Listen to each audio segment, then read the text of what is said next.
In today's video, I'm going to teach you how to add a chart to a Salesforce Lightning report in 25. To get started, head over to Salesforce and sign in to your account. Once you're logged in and on the home page, the first thing you'll need to do is open the reports area. To do that, click the app launcher, which is the grid icon usually found in the top left corner. In the search bar, type reports, then select reports from the results.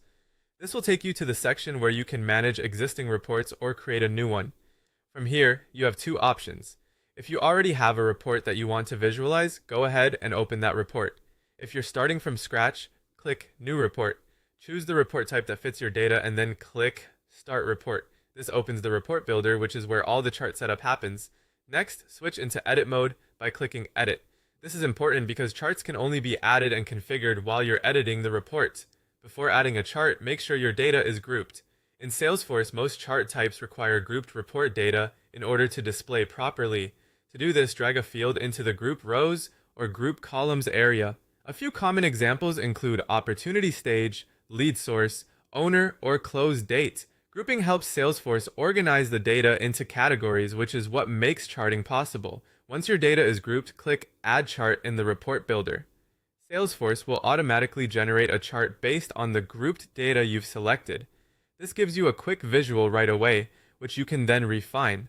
After the chart appears, click the chart settings icon to choose the chart type that works best for your report. You can select from options like a bar chart, column chart, pie chart, donut chart, line chart, or funnel chart. The best choice depends on the story you want the data to tell.